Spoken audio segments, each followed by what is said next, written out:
Bonjour et bienvenue encore une fois sur notre chaîne. Cette vidéo est la suite des vidéos précédentes. Là où nous avons parlé sur les Nebensätze, les phrases subordonnées. Aujourd'hui, nous allons faire les phrases subordonnées avec la conjonction ob et la conjonction als. Ob veut dire si interrogatif. Passons aux exemples. Sie fragt, elle demande, hast du morgen Zeit? Est-ce que tu as temps demain? Elle demande si j'ai temps demain. Sie fragt, ob ich morgen Zeit habe. Si on analyse la phrase, donc vous voyez que après ob, nous avons si j'ai, et puis complément, et puis le verbe à la fin. Un autre exemple. Ich weiß nicht, je ne sais pas. Kommt morgen, il vient demain. Nous avons des phrases. Comment relier les deux phrases? Ich weiß nicht, je ne sais pas si il vient demain. Ich weiß nicht, ob morgen kommt. Un autre exemple, frag ihn, demande-lui. Ist verheiratet. Il est marié. Frag ihn, ob verheiratet ist. Demande-lui s'il est marié. Passons à la conjonction als. Als veut dire quand dans le passé. En général, on utilise als avec l'imparfait, ce qu'on appelle en allemand préteritum. Et on parle du préteritum quand on parle d'un événement unique dans le passé. Alors, comment formuler l'imparfait en allemand? Pour les verbes réguliers, les verbes dits faibles, on ajoute la terminaison du préteritum au radical du verbe.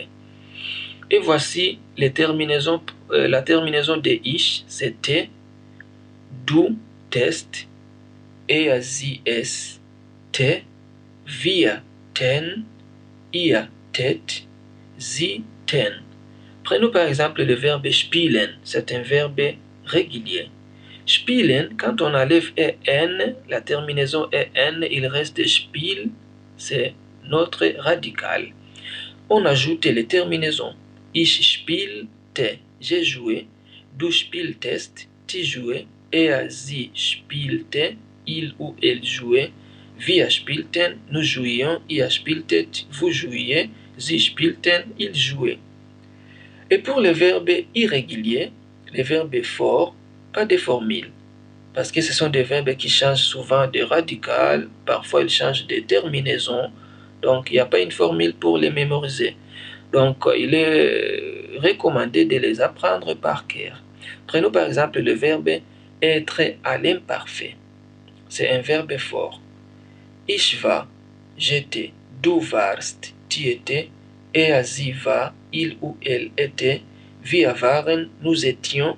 Ihr wart, vous étiez. Sie waren, ils étaient. Passons aux exemples. Ich war 3 Jahre alt. J'avais 3 ans. Ich habe viel geweint. J'ai beaucoup pleuré. Quand j'avais 3 ans, j'ai beaucoup pleuré. Als ich 3 Jahre alt war, habe ich viel geweint. Si on analyse la phrase, donc après virgule, donc à la fin de la première phrase, la deuxième phrase commence par verbe, pas par le sujet.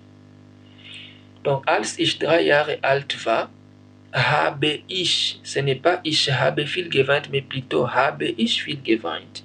Donc, quand on commence par la conjonction, la deuxième phrase commence par les verbes et puis sujet et puis le complément. Un autre exemple, ich lebte in Wien, je vivais à Vienne. Ich habe viele Freunde kennengelernt, j'ai rencontré beaucoup d'amis.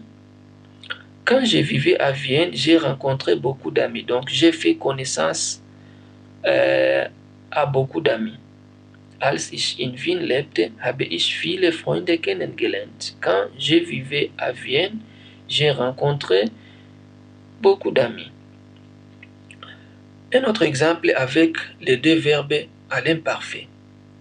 Als ich ein Kind war, quand j'étais enfant, spielte ich oft im Garten. J'ai joué souvent dans les jardins. Donc les deux verbes sont à l'imparfait. Et c'est par ici que s'achève notre vidéo. Si vous avez aimé, cliquez sur j'aime, partagez, abonnez-vous. Tchuss.